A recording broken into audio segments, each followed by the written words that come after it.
Joining us live now is our state's Chief Elections Officer, Secretary of State Steve Hobbs. We so appreciate you being with us tonight. Yeah, good to be here, Joyce. Okay, so our state, as you know, has built its entire voting system around mail-in ballots and secure voting machines. So your reaction to the president's threat to ban both before the 2026 midterms? Well, Joyce, let me just add another verbal middle finger to the Trump administration that's been happening all day today because these executive orders and these threats by the Trump administration. Look, the Constitution gives us the authority to run these elections. Read Article 1, Section 4 of the Constitution of the United States of America.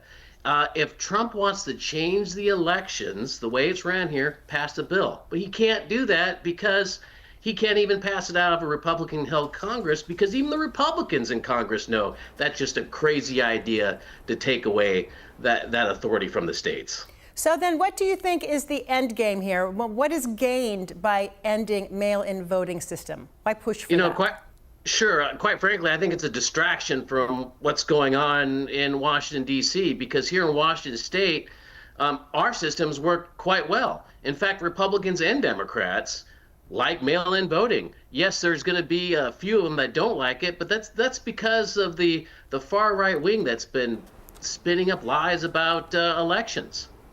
You know, there are opponents of mail-in voting who often raise concerns about fraud. Walk us through the safeguards in place in Washington that make our system reliable. Why should people trust it? Absolutely, and we're trying to do a better job about telling the process of elections. Look, we check every signature that's on a ballot. We have databases that talk to other databases. We know when somebody has died and when their ballot shows up. We know about this. We know when people vote in the same election twice. And because of our Mark the Ballot campaign that we've been pushing for the last 2 or 3 years, we have been talking about the voting process. We got to do more than just talking about getting people to vote. And I also encourage the viewers out there watching this, look, if you have any questions, contact your county auditor, contact the Secretary of State's office. You can even go to the election center in your local county and see the votes being counted yourself. For more than 20 years in Washington, we've had mail-in voting. The president, as you know, has falsely claimed that the U.S. is the only country that uses mail-in voting. So just break down the facts for us on this. Well, I mean, you got Canada, UK, Germany. You got several European countries that do it already. So that's blatantly false. Plus, I mean, look, it's not just Washington State. You know, mail-in voting has been around since 1860. It was a Republican president, Abraham Lincoln, that started it. And so I don't know where he's coming up with this, to tell you the truth. So what is your message then to Washington voters about the potential risks of this executive order if it were to go through and what they should do, what they can do to protect their ability to vote? Well, you know, you still have a voice. So contact your member of Congress, let them know how you feel about it. If you have any questions about the election process, contact your county auditor or the Secretary of State's office. But I'll tell you this, we're going to fight like hell against any of these executive orders that come out. And we've got a good legal team. Attorney General Nick Brown has been fighting strong on the behalf of Washington State. And then just look, President Trump, read the Constitution. You cannot change our elections through an executive order. Pass a bill. Oh, you can't because Congress won't pass it.